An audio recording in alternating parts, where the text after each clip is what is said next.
Okay, guys, I'm going to do a reading from my novel Cascadia from Volume 1, of course, published in 2 volumes. And this is the first chapter of Part 2 being titled The Spring.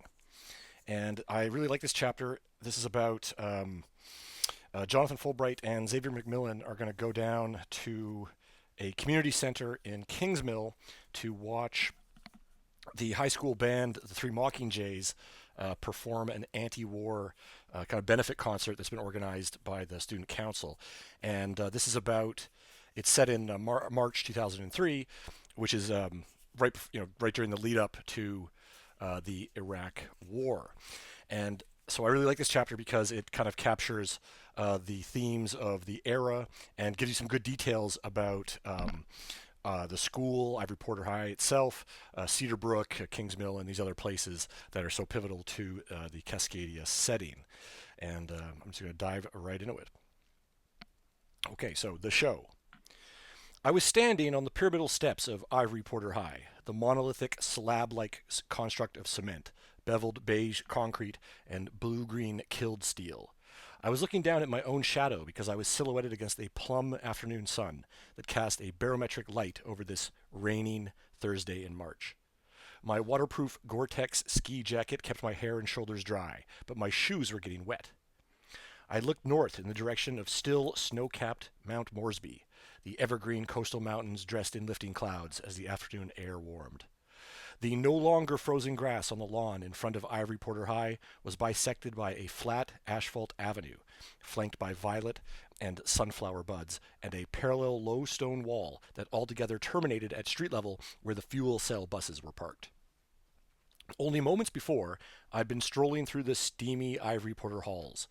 The week had crept by, class sessions and rounds of homework, camping in the library to play poker against Victoria Moore and Will Spicer, studying at home, watching TV with Rachel Whippy, playing video games, jerking off. I'd stayed late on Tuesday to play pickup soccer with Hamid Nasrallah, Xavier McMillan, Nicole Jeffrey, and Emily Newman when it hadn't been raining. The thing that was happening on this particular Thursday afternoon involved waiting for Kimberly Dean to arrive. I was going down to the hermetically new Jacinto Community Center and Gym in Kingsmill. The Three Mockingjays, vocals of Yamaha guitarist Samantha Pollitt, multi-instrumentalist Tyler Wright on Stratocaster guitar, backed by Nicholas Gardner's bass and the precision shred of the one and only dueling drummer Matthew Pilo, were headlining an anti-war concert organized by Grade 12 representative and Student Council president Kimberly Dean. Graduation committee photographer Alec Rippon, and Michelle Chen, the grade 11 rep. Arranging gigs was one of the few substantive things the student council actually did. The cause motivating this illustrious event was theoretically Cascadian youth opposition to the expectation of imminent American military action in the Middle East. The feeling of expectation was like a real growing intensity, infecting the adults on the daily news, which I saw Mom and Dad watching with more interest every evening. Each week with more talking heads, reporters wearing body armor riding in tanks, repeating CNN coverage of the first Gulf War, of pinstripe suit, television reporters in Tel Aviv and Riyadh wearing gas masks, spooky and sinister like that killer in the Scream movies. Everyone was waiting, just like in high school, and time couldn't pass fast enough. My own cursory examination of discarded newspaper headlines in the politics section of Something Awful indicated that tensions in the Middle East were indeed on a knife's edge.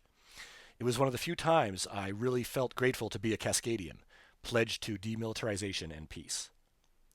This was what I was thinking as I looked up at the green, blue, and white Douglas fir tree flag that drooped under the rain and low wind against the flagpole not far from where I was standing in front of the school.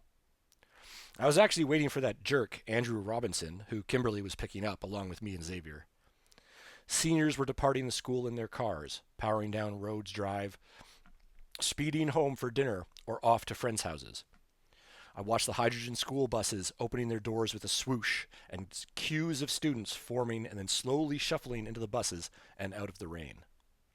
I noticed a cluster of juniors, the Stairwell Gang, various younger brothers and sisters.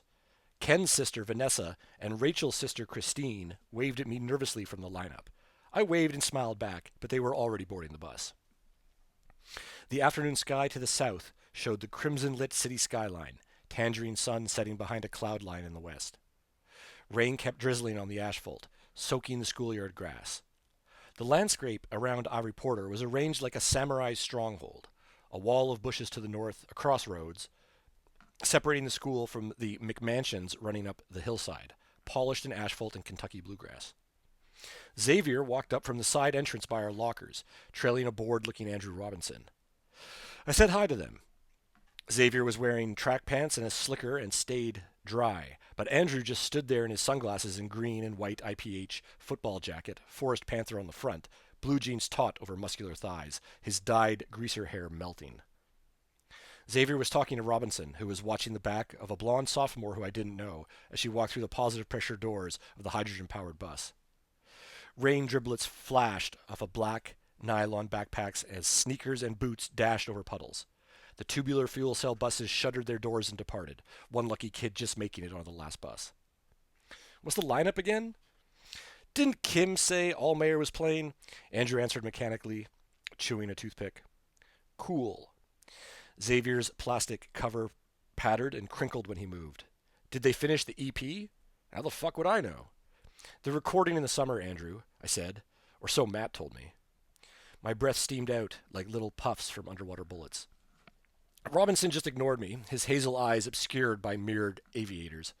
He shifted on his feet, adjusting his loafers, which were now soaking through. Did you see that poster Ken and Rippin were putting up? Xavier kept bullshitting. Yeah, answered Andrew. Looked like somebody in Infotech shit it out in 10 seconds. It was Rippin who did it, Xavier was certain. He got bonus marks. Probably, I nodded. Certainly wasn't Ken or Kim.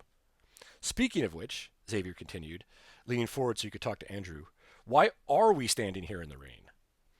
Robinson put a hand slowly through his short hair, using the rain to reform his wave. He looked around, surveying, but didn't say anything. Andrew was a linebacker. I still idolized his twin sister Charlotte, a genius. It was weird. I had known Andrew since elementary school, but there was always this unspoken hostility there, like he thought I wasn't worth his time. He reminded me of David Whitby. Right, I said, speaking cautiously in Andrew's direction. Where is Kim? Aren't you getting soaked? Xavier kept fucking with him. Yes, Andrew sighed at length, blowing hot air between his lips. I'll message her. He reached into his jeans pocket and pulled out a state-of-the-art looking Motorola flip phone, flipping it open and typing out a one-handed message to girlfriend and class president Kimberly Dean. Is that a V190? Xavier was thinking the same thing I was thinking. Yeah, it is, said Andrew. What's this band called again? He was still typing. 3 Mockingjays, I said. Mockingjays? What the fuck is that? It's a kind of bird, explained to his dumbass. Also like a pun, you know, J, spliff, like when you're mocking shit because you're high as fuck. Andrew finished typing and put away his phone. Samantha Paulette is hot, insisted Xavier. Robinson turned his head slightly like he saw something over the top of my hair. A lone seagull flew overhead and then dived away from the school building. It was at that moment that the gunmetal gray 1999 Saturn convertible drove up to the curve and into the spot where the last bus had departed. The convertible, low off the ground, racing tires glistening in the rain and afternoon early spring sun, rolled up right in front of us, all articulated in geometric shade. The convertible's passenger window powered down, and I saw it was the red-head Willow Sabatier, Ken's cheerleader girlfriend, peering out at us. I crouched a little so I could see who was driving because I recognized the car but wanted to be sure. It was Samantha Paulette, tooling her dad's midlife crisis. Hey, Jonathan, said Willow in her soft voice. What's up, I asked, trying to ignore her typically excessive cleavage. Do you guys have a ride to the community center, she asked. Kim's driving us, I said, shuffling a little closer to the rain-streaked car. Is Samantha in there? What do you want, Fulbright? Samantha Pauley screamed at me from the driver's seat, but then gave me a grin with her Oakleys down her nose, prism eyes watching. Her fingernails were painted crimson and gripped a leather steering wheel. Her dolphin bracelet hung loosely on a thin wrist. Hey, I said, talking past notorious goldfish toaster Willow Sabatier to the albino-haired dolphin dream girl Sam Pollitt. Are you guys going down there now? Nope. Sam tilted her head. Back to my place first. Gotta pick up some stuff. I don't even know where Matt is. Gotta call him too. He's supposed to be bringing the van, Sam rambled. Right. Willow noticed Andrew at this point and shouted over to him. Hey, G-Unit, she moaned, squinting at Robinson and looking through me. Good for oral sex, Willow? Andrew didn't move. I said. Sam was taking a breath, leaning beside Willow's ear. Andrew, go fuck yourself. That's mean, Willow grimaced at Samantha. I'm going to go kill myself, I shrugged. Not before the show, Samantha warned me, and then pushed up her sunglasses and became a reflection of herself. Let's roll, she said. See you guys later, said Willow, leaning back in the car's crash seats. The passenger window ascended mechanically. Samantha gunned the engine, and at the same time thunder clapped up on the mountains, a lightning flash turning the sky electric and then vanishing. The Paulette car cruised away from the school, splashing through a gutter puddle, and then the silver Saturn sped across the suburban road's hillside and drove down Cedar Brook. What did Samantha say? Andrew asked me. Sam says you better help set up before she gets here, I said. Can you believe that? Andrew turned to Xavier. Do you guys think she doesn't trust me? Ridiculous, said Xavier, shaking rain off his slicker and adjusting his toque. He took off his backpack and opened it up, fishing around for his hacky sack. We played hacky sack and were getting progressively more miserably soaked, standing there in the rain, but after a few minutes it did stop and the sky cleared, hazy and gradient. Soon birds were chirping and there were crows in the oak trees and robins on the power lines. Kimberly Dean arrived, pulling up in her new turquoise Mazda. Jesus, said Andrew, shaking water out of his hair. About time. Kimberly opened the driver's side door and stepped out of the coupe. Her heels, she was wearing her cavalry boots, clicking on the cement, golden hair tossing as she turned around. She was wearing hip-hugging black leather pants that showed her navel, crossed by a bright orange t-shirt that was closed and buttoned over her tits by a black petticoat adorned with brass buttons. The last droplets of rain splashed off her shoulders. Looking good, Andrew mused, putting his hands in his pockets. Kimberly smiled at him, leaning back provocatively against the Thunderhawk-colored car. Come on, boys. I collected my backpack from where I'd left it beneath a broad cedar tree, and it was still pretty dry. Andrew put a hand on the Mazda's waxed hood. Open the trunk, Kim. Kim made doe eyes and withdrew keys from the pocket of her petticoat. She pressed a button on the electric lock and the trunk clicked open. Andrew lifted it up and tossed his backpack in. I stacked mine in, but Xavier held on to his. I looked at him. He narrowed his eyes but didn't say anything. Andrew closed the trunk. I'm running up front, he said, walking around to where Kim was standing and leaning in close, saying something into her ear that I didn't hear. Robinson stepped in front of the car, pushing down on the chassis like he was testing the shocks. Let's see what you've got down there, Kim. V6 turbo, dual overhead cams. Kim glanced at Xavier and me with a pained expression. Well, boy, she said, are you jealous? Much cooler than Samantha's car. Andrew got into the front seat. Xavier opened the back passenger door, but I climbed in first. Xavier tossed his backpack at me and I caught it. He got in and closed the door behind him. Looks like a sweet ride, Kim, I said, admiring the velvet interior and new car smell. I pretended not to notice the bronze goldfish medallion hanging from Kim's rearview mirror. Thanks, Jonathan, she said neutrally. And how much did your dad pay for it? Xavier pressed for details. Kim's golden eyes glowered at him in the rearview mirror. If you had a job, you'd be able to finance a fine automobile like this. You work in your dad's office, Kim. Xavier was maybe a little choked. Kim lowered her voice and inserted keys into the steering column, the V6 churning to life. Windshield wipers flashed away the last droplets on the smooth safety glass. I actually passed my driver's test, Kim retorted, unlike some people I know. Ouch, that hurts, Xavier was rubbing his chest. And I do 50 hours of homework a week, plus student council and swimming. And I organize this event, and I'm driving you there, so I don't have to justify anything to you, McMillan. The problem with this kid is that he never knows when to shut up, Andrew chirped. Bite me, Robinson, Xavier said. I'd be in the front seat if I had your genetics. Not likely. Can we just go? Kim accelerated away from the curb as the automatic transmission clicked into gear. She shoulder-checked the blind spot to her left and then turned the power-assisted steering wheel as she stopped at the Rhodes Price Avenue intersection and then turned north, accelerating up to the highway.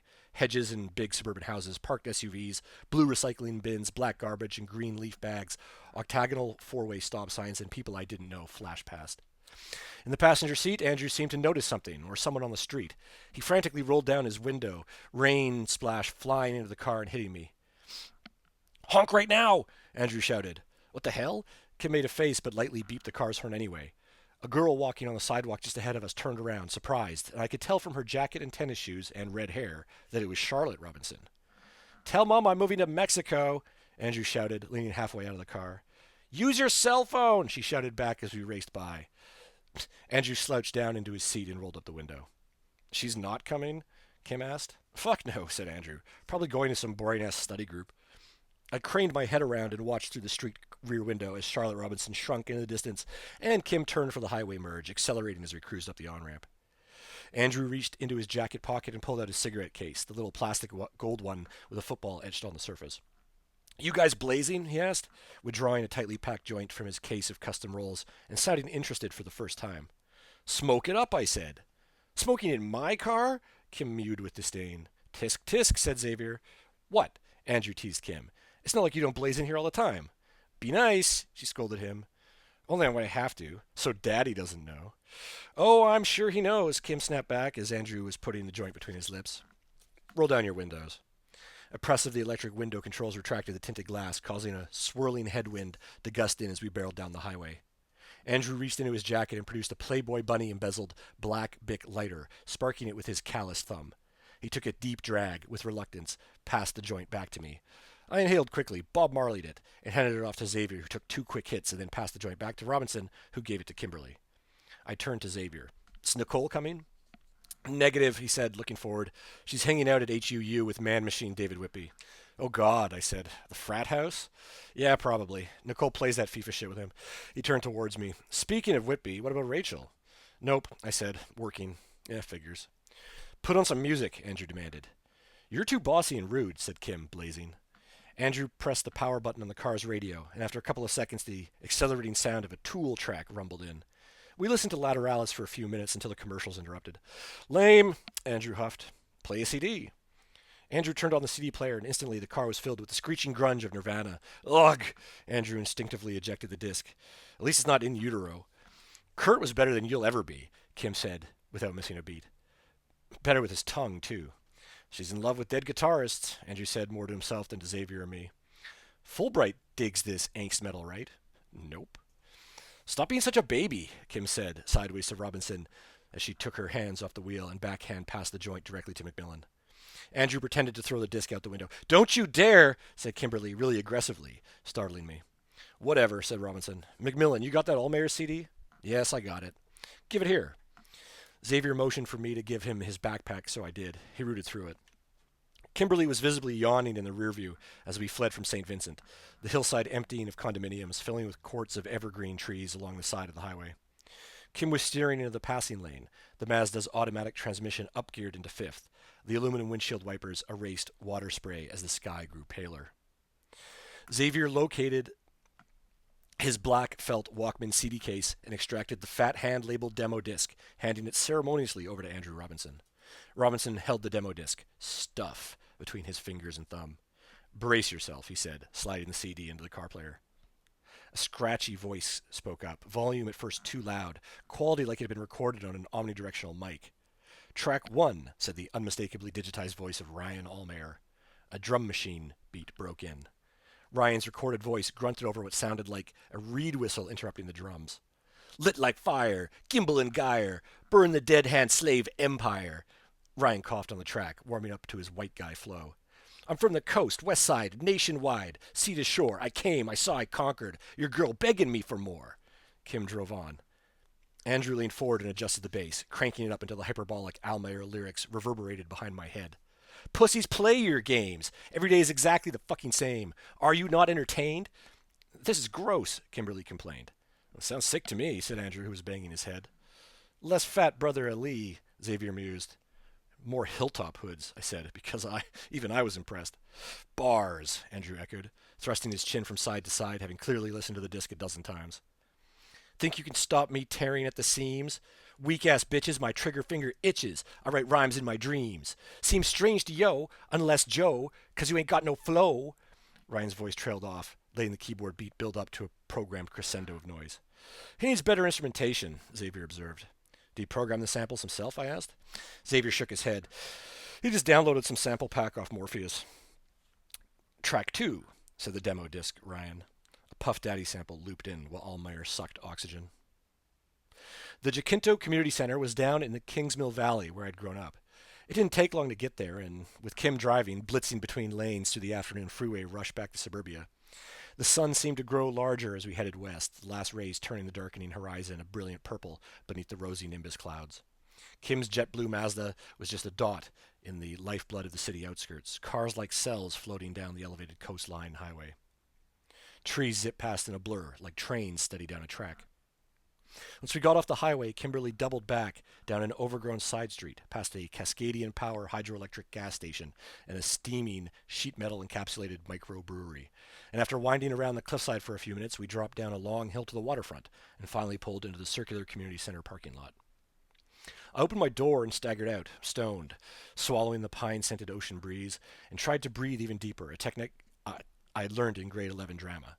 The air was crisp, and since we'd moved closer to the horizon, the sun's rays sliced the saltwater air from offshore. Afternoon light just now dipping terminally behind the tall fir tree and deciduous trees that surrounded the triangular glass, timber, and steel community center.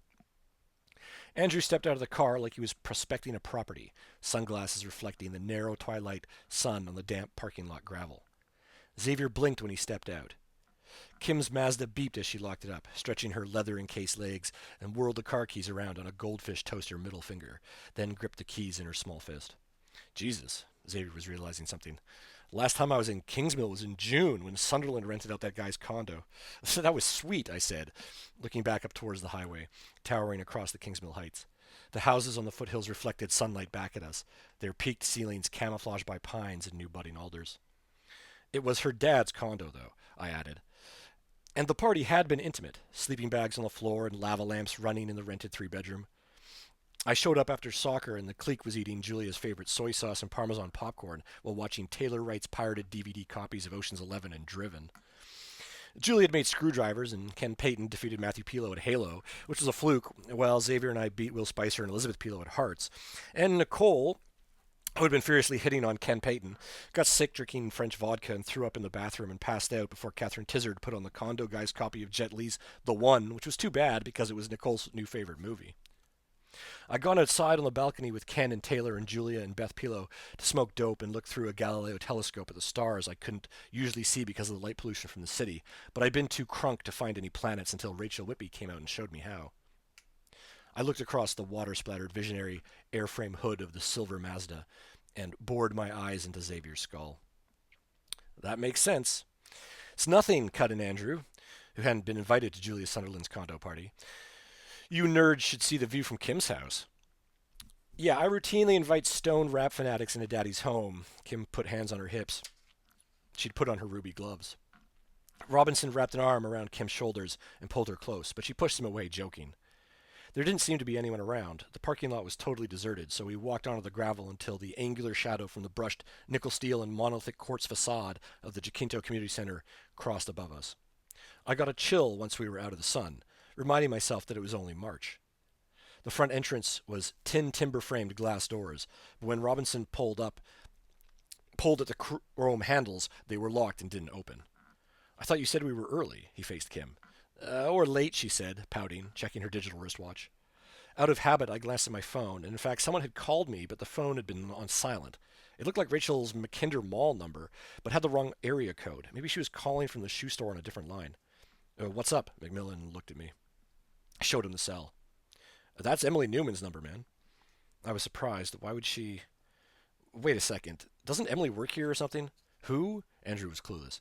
She volunteers, Kimberly agreed with McMillan with certitude. Call her back, Fulbright. I pressed the callback button on the cell and the phone started ringing. Emily did in fact answer. Hello, she said, sounding out of breath. It's Jonathan Fulbright, I said. Did you call me? Said Emily Newman like she hadn't. Oh, right. I glanced at Xavier. Are you at the Jacinto Center? I guessed into the phone. Yes, I am. Emily was breathing heavily. Sorry, I'm on a treadmill. Why'd you call me? Never mind. Are you going to the concert? Yes, I said. We're outside right now. Thought so, Emily said. You guys are pretty early. Andrew motioned to Xavier, who tossed him one of the Pall Mall cigarettes he'd produced from somewhere. Kimberly was watching me as I chatted on the phone, interested. On the phone, Emily was quiet for a moment, but I could still hear her jogging and rhythmic breathing. I'll come down there, she said. You have to go around to the side entrance, though. Which side? I asked. Beside the soccer field, she said, and hung up. I put the cell back in my pocket. Robinson stepped back and took off his sunglasses, straining to see into the second floor where the workout equipment was located. There is someone up there, he said, on the treadmills. She said we should go to the side entrance by the field. Okay, said Kim, resolved on something. You guys head in. I'm hungry. Me too, Andrew agreed, but looking at Kim with a ravenous expression. We'll be back later. Xavier opened his mouth in disbelief. Where are you going? You just got here. I don't fucking know, McMillan, said Kim, huffing. But I want pizza, and I've got a car, so I'm going to go get some. I thought I saw a bakery or deli back there. Sounds good to me, Andrew said. Okay, whatever. Xavier raised his eyebrows. I want some pizza, though. He took out his wallet and flicked a $5 bill at Andrew, who took it. Pepperoni. And I want my Allmayer CD back. Fine. Around the side, reminded Xavier. You do that. Andrew moved back towards Kim's Mazda, and Kim's cavalry boots clicking up gravel dust behind her. Within seconds, they were back in the car, engine revving. Tires squealed, and the Mazda powered out of the parking lot, leaving a little tornado of dust before the sedan climbed up the maple and elm-lined asphalt hill and went out of sight. A flock of seagulls went screeching overhead. Shit, what was that about? Asked Xavier as we walked around the community center. There was indeed a turf soccer field behind the building, although it looked little used, with no chalk lines or goalposts. Artificial light beamed out of the plexiglass gym windows, looking out over a fog-shrouded Macaulay Bay.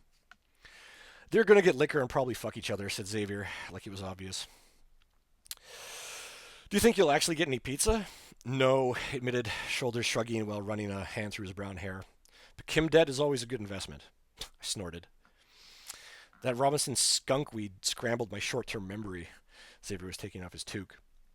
We stopped in front of the heavy emergency green fire doors. After a minute, the doors clicked open from the inside. Emily Newman, brown eyes shining, her short black hair glistening, wearing a stained red sports bra and leaping panther-sketched green Ivory Porter soccer club shorts, held open the door. She squinted into the last of the sunlight. Come on in.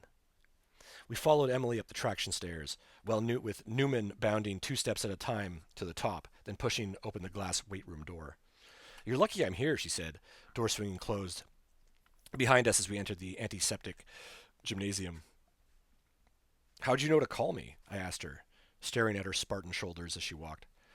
I got a message from Nicole that you guys were coming, Emily explained. She gave me your number. Cool. You're the one fucking lucky we're here, Newman, Xavier said sarcastically, shifting his view to the parking lot through the weight room's heat-trapping floor-to-ceiling windows. He whistled, impressed. Emily had the entire gym to herself. I can see why you come here, he said, cupping his hands around his eyes so he could take in the view of the mountainside, shadows now creeping in. Emily stepped beside one of the treadmills where her towel and water bottle were tactically placed. Kim said you're a volunteer? I asked Emily as she was bending one leg in a stretching pose, braced against the treadmill's metal plastic frame. Sort of, she explained, not looking right at me. They don't pay you, right? Xavier drilled on, surveying the beauty-cut scenery and highway running east. I'm friends with the trainers, Emily answered, like she was tired of giving this explanation, so I help out when I can. Are you going to watch the show? I'm not staying for the show, Emily answered, almost disappointed, looking first down at the floor and then up at me. You're not staying, Xavier echoed. My parents are doing dinner, Emily explained, switching legs as she stretched. They never get together anymore. Your parents still speak to each other, cool. Xavier was still focused on the view, his hands like binoculars. I realized I was hungry too, but hadn't been clever enough to order Kimberly Dean pizza like Xavier. I hadn't had anything to eat since that bagel and cream cheese I'd bought for lunch at the school cafeteria. You got any snacks around this place, Emily? Nah, there's only gross vending machine food downstairs, she said, watching my reaction. Told you, Fulbright, Xavier needled, the cockeyed bastard. Shut the... Emily stepped up onto the exercise machine treadmill, checking the odometer on the cycle she was running. I've got another couple of K on this run, she's speaking to me now. If you're hungry, you can have the vegetables I brought. Hey, thanks, I said. Check my bag. She pointed to her Mylar Goku satchel. I crouched down and unzipped the bag, retrieving a small Tupperware container filled with sliced carrots, cauliflower, and cherry tomatoes. Emily used a towel to clear her forehead and then restarted the treadmill cycle, jogging in place from where she could see the vinyl of the halogen-lit basketball court below us. I watched Emily's muscles move as they pumped, calves tightening each time her Reebok sneakers hit the rubber tread. When is this show anyway? She puffed. It was supposed to be getting set up when we got here, I said, looking in Xavier's direction. What's he doing? Emily asked me. I'm trying to see if Kim and Andrew are having sex, Xavier answered from the far window. Are they? Emily asked, still jogging, not looking over at him. Yeah, they drove off, he said. They couldn't have gotten back already, I added. Yeah, said Xavier, I don't see him anymore. I was momentarily spooked by the reflection of the glass because I could see that Emily was watching us, actually looking right at me as she was jogging. Do you smoke, Newman? Xavier went over to the free weights and tested them in a non-committal way. The nicotine messes up your kidneys, she said. Makes you tired. Fucking all night can do that also, Xavier answered under his breath. High blood pressure, Emily trailed off, more to herself. Wouldn't sex also relieve that? Probably. Emily seemed to have realized this Macmillan conversation was typically pointless and refocused on the odometer in front of her, her brown eyes concentrating intensely on an invisible distance spread out before her, chest heaving and sneakers kicking as she jogged. Well, fuck this, said Xavier, taking off his shirt to reveal his curling chest hair. Let's get jacked, just like my old college days. I finished eating Emily's pity vegetables and put the Tupperware down beside her bag. Xavier picked up a pair of weights and started dramatically lifting, arms overstretching and legs spread apart. I went over to one of the stationary bicycles and set the resistance before climbing on, pedaling leisurely. You know, Emily was slowing down on the treadmill and looking around the gym. The people who live in Kingsmill never actually come here. Don't you live in Kingsmill? Xavier huffed as he curled weights. I used to, she said. So did Jonathan. Oh, yeah, said Xavier. A fucking Kingsmill crew. Many long years ago, I exaggerated as I pedaled, watching the numbers tick up addictively. How'd you get here anyway? Xavier asked Emily. Biked, she answered. Xavier coughed, almost dropping his weight. You exercise to get here, and then you go running on a treadmill, he wondered. What? Emily fired back, eyeing Xavier as she dropped off the running machine. Isn't that kind of excessive? She just glared at him, huffing and puffing for a minute. Aren't you on the cross-country team? She eyed him, toweling off. Only in the summer, Xavier said pathetically, but then added, and also fuck that, school's almost over. Emily wiped sweat from her forehead and took deep breaths as the treadmill cycled down to a stop. I saw Julia Sunderland here once, Emily was talking to me. Bullshit, said Xavier. Nope, it was her. Emily was smiling a little, her pearl teeth showing. She's just a nice girl who likes video games, I said, trying to be cryptic, although I guess that was actually a pretty good description of Julia, and Emily Newman knew it. What were you saying, Jono? The last time you physically saw Sunderland? Xavier asked me, setting down his little weights and picking up a heavier pair with disdain. You weren't there after the sleepover, I told him. The last time I saw Julia was at a bonfire at Lindsay Copeland Beach before school started in the fall, I said, backpedaling on the stationary bike to simulate a downhill run. She got really drunk and just kept quoting from Xena, Warrior Princess. Emily made a little unsurprised sound with her tongue against her teeth. I wish I was rich, she mumbled. No, you don't, said Xavier, flexing like he was the Iron Man. Emily glared at him. Xavier kept pumping weights as he spoke. Julia's bullshit helicopter parents suckered her off to Queen Mary, some kind of hellish Catholic all-girls school. I'm pretty sure she hates it. Is that what you really want, Newman? I guess not, Emily admitted. How time flies, I said. You're so healthy, Emily. Xavier was really straining to lift his weights now, veins on his arms showing. You're my role model. You guys should do more cardio. Looks like you need it. Hey, I said. I'm 18. The world is my oyster. What do you do except exercise, Emily? Xavier kept shooting. Study, go swimming, play soccer, she said. That all sounds like exercise to me. Xavier gave up and put the free weights back on their bench. If you cared, Macmillan, Xavier was using the towel to dry her hair, I'd tell you how to use those weights properly. I'm not asking. In fact, I'm going to take up smoking now just to spite you. Well, Emily breathed steadily, towel draped around her neck. I'm finished here. She walked over to the window and looked out over the parking lot as the sun set behind the community center. I'll see you guys later, I guess. She took heavy breaths. Tomorrow, I asked. Nope, Emily said. I'm going to a recruiting event. I only had physics, and I got Mr. Fanshawe to excuse me. She reached for her water bottle, back turned towards me, muscles moving underneath the fabric of her sports bra, the red fabric strained like dark blood with sweat. She drained the plastic Evian bottle and lobbed it into a garbage can, then turned back to the window. The car just pulled up. Finally, Xavier stood beside her to watch. Silver Saturn convertible, Emily said. Samantha. I walked up to the window and watched beside them. Anyway, Emily turned for the stairs, shouldering her satchel. I'm going home. Enjoy the show, you two. See you later, Newman, I said. She paused for a moment, but when nobody said anything, pressed open the glass door and marched down the stairs. We watched from the gym windows as she looped around the front of the building and retrieved her mountain bike, which was locked up in front of the gravel parking lot. Samantha and Willow were getting out of the silver convertible, waving to Emily when she biked past. She waved back before turning onto the roadway. She's so stuck up, Xavier practically growled. What's your problem? I was feeling defensive. He glanced at me sideways, lips closed. That soldier girl idealism gets old fast. Xavier drew his eyebrows together with his fingers. Maybe she's just motivated to get out of here, I said, putting my palms up. Maybe. We should probably let Samantha in. I changed the subject. Yeah, he agreed, eyes lingering in the direction of the parking lot and winding asphalt road leading to the highway and back to Cedarbrook. His expression relaxed and he smiled, pointing with a finger. Here comes Kim. Indeed, the blue Mazda pulled back into the parking lot. braking beside Samantha's mithril convertible like a Hot Wheels convention. The doors on the Mazda swung open and out stepped Andrew and Kim, Andrew retrieving their backpacks from the trunk. I noticed that they weren't carrying any pizza. They were definitely fucking. Xavier was aghast. Vending machine chips for dinner, I guess. Yeah, it's better than nothing, Xavier sighed. We opened the gymnasium doors and stomped downstairs to the front to let people in. Within half an hour, there were more than a dozen students milling around inside the heated basketball court. Andrew Robinson was talking to Willow Sabatier, while Xavier helped me and Kim move in Samantha's gear. Thanks for your help, Jono. Samantha Pollitt was smiling radiantly as I put down her stickered up guitar case, her dream girl earrings jingling beneath her short albino hair. Xavier was holding one of Sam's amplifiers, two-handed, heaving it against his literally worked out chest. Where's your band? He asked. Late. Samantha checked the time on an analog wristwatch. Ryan's on first? I asked. Yeah, said Sam, rolling her eyes. He's supposed to open in like 30 minutes. Kimberly Dean walked past us in her boots and leather, a roll of black electrical tape in one hand, Samantha's microphone stand in the other. Thanks, Kim.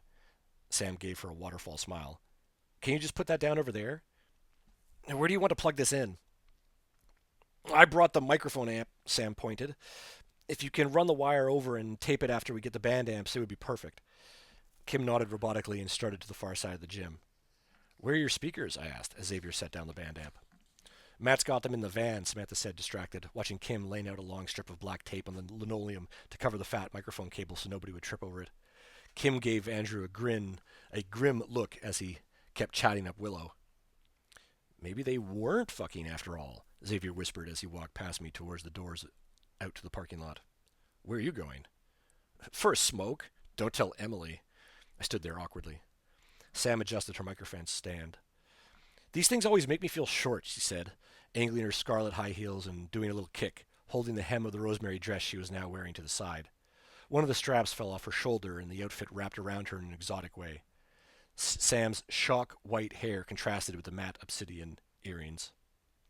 John, she said, can you do me a favor? Sure. She lowered her voice to a whisper, leaning in and licking her lips. Strangle Kim and then Ken for me. I mean later. Why would I do that? I'll pay you. You would, wouldn't you? You do it for money, right? I laughed. Only for a good cause. Look, they organized this clusterfuck, she said, showing her white teeth. This gear should already be set up like an hour ago. Kim always does this at the last second. What a goldfish. Hey, Kim, I shouted. She looked up hesitantly from the far side of the court, where she was kneeling down, figuring out where to plug in Sam's mic, and did. Where's Kendrick? I asked Sam. Some cram session with Nasrallah and Wood, she whispered back. That explains why Andrew Robinson is here, I thought. Peyton's not even coming, the loser. Samantha continued with bated breath, watching Kimberly as she scuttled around the gym to lay down more electrical tape over the light cords. Ken's loss, I said, watching Samantha, watching Kim. Sam rolled her eyes but smiled at me, her own porpoise charm wristband twinkling. Check if Xavier plugged that in, please. She pointed to the amp and that Macmillan had just put down, and then walked carefully in her high heels over to the side of the court where a row of backpacks were stacked. She knelt and unzipped one of them and withdrew a cell phone. I picked up the amp, flexing, trying to show off. It wasn't plugged in, so I whipped the cable over to the power bar Kim was using for Sam's microphone amp, and Kim jacked it in. Samantha had her rhinestone-encrusted phone at her ear and was unlatching her guitar case one-handed. Are you calling Ryan? I asked. He's not picking up his phone. She shook her head, then gave up and tossed the cell into the guitar case, using both hands now to retrieve the marble-textured Yamaha, wrapping its supporting leather around her shoulder. She unrolled a cord. Where the fuck is Ryan? What about the rest of this band? Forget it, said Sam. If they missed the set, it's their own dumb fault. I'll just solo for 3 hours, whatever. I watched Samantha as she focused, cotton eyebrows narrowing and fingers adjusting the tension on her guitar. Look what happens when Ken lets her off the leash, Samantha whispered. Yeah, well, Willow is a goldfish. You know, Samantha said, strumming but the amp wasn't on. She's much more clever than she looks. They all are, actually. Why don't you join up then? Did they try to recruit you into the aquarium? Samantha scowled at me. Too much jealousy, Fulbright. Haven't you figured that out yet? I'm sure I heard Victoria say something about that one time. Oh, yes, said Samantha, playing a mute sequence. You're in a cheap-ass cards club, aren't you? I'm just here for the games, said, adding, for the show. Don't forget, Jono.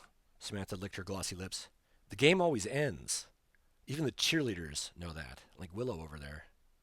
What about Andrew? Samantha was reminding me of Charlotte Robinson. His ego is just made up of some kind of wood substitute like chipboard or balsa, she answered instantly. I felt I loved Samantha Paulet. She looked worried. How about Ryan? I'll try calling him. I checked my cell. You think he's going to answer you but not me? Yeah, probably not, I admitted, pressing the speed dial on my phone anyway. It rang into oblivion. Exactly then, someone started pounding incessantly on the basketball court's square doors. Kim froze in the middle of putting up a poster, and Samantha stopped strumming. The doors burst open, pushed from the outside. Matthew Pilo was there, Nicholas Gardner and Taylor Wright behind him. They were practically glowing. Matt's Homeworld baseball cap was thrust forward, the relic logo prominently displayed in gold against black, his arms holding the doors open as he cleared the way. Drumsticks were sticking out of the pockets of his black jeans. Gardner's lips were pouty as he two-hand carried his bass guitar case. Taylor's wild blonde hair was barely contained in a ponytail behind his head, knuckles on one hand white as he lifted his Stratocaster case like it contained a machine gun. He had a gray hoodie wrapped around his waist and was wearing flip-flop sandals, not shoes. The champ is here, shouted Matt, flourishing his hands and giving Kim a high five as he walked past, heading straight towards me and Samantha, throwing open his arms so he could give Sam Paulette a hug. Who won? No, fucking we did, said Matt. Redford's Pokemon team ain't shit, though, so barely counted. Bunch of nerds. Courtesy, really, of Paul Butler. Will knows about it. Matt's brown hair was cropped around his ears, wingtips brushed back, his black-rimmed hipster glasses tight over his short nose. He pulled out his drumsticks and started hammering away at the air, twirling the sticks in his hands. Yo, Fulbright! Taylor Wright tossed up a hand and gave me a clique handshake that I held onto, patting him on the back. When are you going to join my CS clan? Taylor whispered in my ear. I gotta train up, I chuckled. You're not playing Rainbow Six with Beth? She's addicted to Unreal Tournament. Jono, said Nicholas Gardner, nodding his shaggy hair and low-fiving me once Taylor let go. Stoked for Homeworld 2? I asked him, jutting my chin in Matt's direction. Supposed to be twice as epic, said Nick. You should see the battle cruisers, Fulbright. Blaze later. McMillan is outside. I guess we can start now? Samantha asked, air-kissing Taylor and Nicholas one after another. Setup looks good so far, Matt agreed, surveying the equipment, using the edge of his hand and running it along the brim of his hat like Michael Jackson. Cool. About time, Pello, T-dubs, said Xavier, coming in through the main entrance carrying a speaker. Yeah, give it here. Matt bit his drumsticks and gestured for Xavier to hand off the speaker, which he did. Looks like they put you to work, said Taylor, taking in the venue. Steel beams crisscrossing the view of the gym upstairs held the main halogen lighting rig and bulky air conditioning tubes. The basketball hoops and backboards were brand new, the heated linoleum on the floor bright and absorbent. He put down his guitar case and undid the elastic that was holding his copper hair back, so it flopped around in a carefree way. Samantha was about to shit a brick, Xavier cackled. Van's parked in the back. In the back where? I wondered. Matt parked on the soccer field. Nice. My drums aren't going to set themselves up, Matt mumbled through his drumsticks. I got it, said Taylor. Nicholas helped me and we moved the speakers into place. Let's warm it up, Samantha clicked on the amp. Nicholas Gardner plugged in his bass and started tuning. Where's Ryan? He asked, bobbing his head. Yeah, fuck if I know, shouted Matt, retrieving the drumsticks from his mouth. You want to smoke, Gardner? After the set. Yo, Matt shouted, turning towards the entrance doors where Kim was still standing, arms crossed. Surely the great Kimberly Dean will smoke weed with me. I don't smoke. She gave Matthew Peel a big winning smile, then flipped her hair as she turned, following Xavier and Taylor and Xavier outside to the soccer field to collect the rest of the gear. Matt looked over at me sheepishly while the band got set up. What are you waiting for, Fulbright? He asked. Am I chopped liver here, Pillow? Well then, Matt rubbed his meaty chin, why don't you come hang out with me for a second? Be quick, Sam shouted over her exposed shoulder. Curtain's up in 10. Some more people had arrived by now, not just Ivory Porter students either, and some 13-year-olds, probably middle schoolers from Kingsmill, were hanging around at the entrance trying to look cool. Alec Rippon was filming Willa Sabatier warm-up dancing, doing handstands with using his digital camera. Kim was directing Catherine Tizard and Paul Cosmatos into setting up folding chairs for the audience. Michelle Chen, the grade 11 rep, was wearing a gray dress and talking to her clique of model UN nerds and diplomacy players by the vending machines. Come on, Fulbright, said Matt, arms wide. Let's blaze. I followed Matt through the fire exit, away from the bustle in the gymnasium and out onto the gravel behind the community center, so we were facing the district park grounds. The door slammed shut behind us, blocking out the noise from the band warming up. The sky was turning dark now, street lamps clicking on and creating islands of shadowy amber around the jutting edges of the postmoderns building. Andrew Robinson, having been browbeaten by Samantha, was helping Xavier unload Matt's drums from the Three Mockingjays Volkswagen van, which was indeed parked illegally on the soccer field. I took a deep breath of the evening spring air, the rich scent of forest and ocean invigorating. Can't wait to get out of this prison, I said. What prison? Matthew asked, producing a prodigious spliff from behind his ear and fishing around in his pockets for a lighter. I mean Ivory Porter, I explained, gazing off into the twilight. Tired of this kid's game. Yeah, for real, he agreed, motioning me. I produced a big lighter from my jacket pockets. What gets me the most is how poorly designed the whole system is. Like a bugged video game, I nodded. Watching his Pello lit the spliff and took a drag. Diablo tomorrow? Xavier shouted, walking past with a snare drum. Hell yes! Matt saluted and blew a smoke ring into the evening air. Or Command and Conquer. I only have some reading to do for English, Siddhartha. The moon was visible, rising above the evergreen trees, a clear spotlight of cratered light. Birds chirped sporadically from inside the park, and I heard the thrush and click of a bat passing nearby. I could hear kids milling around the entrance, cars arriving in the parking lot. You hear Ryan's mixtape? I asked Matt. Nope, he said, but we'll see if the All-Mayor can freestyle soon enough, Jono. Who's drumming first? I asked. Me, then Gardner, said Matt. Although actually, Sam had this great idea when she was in Fuji last summer. Why not get two drum sets going simultaneously, you know? Oh, yeah? I asked. Yeah, said Matt. It's a sick idea. We just need a studio with enough space and, time and money.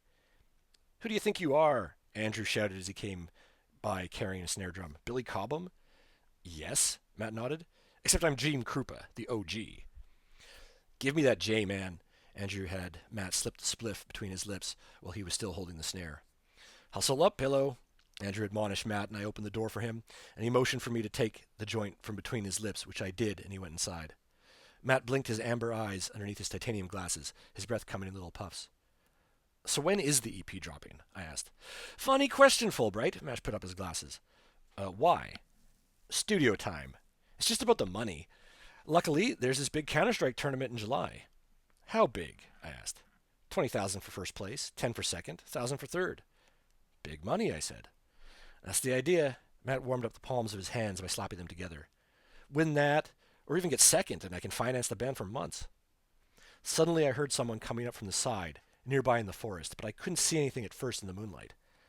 Matt looked over as well, and I saw a silhouette moving down the path inside the park, coming towards us. It was Ryan Allmayer. He had his pack on over top his leather jacket and was wearing a blue Corona toque. He zeroed in on Pilo. Allmayer! Matt was as surprised as I was. Dude! Ryan was out of breath, like he'd been running, closing in, carefully watching his steps. He held his arms out to the side. About time. Sam's been looking for you. Ryan walked right up to me and, using his hands like tweezers, extracted the joint from between my lips.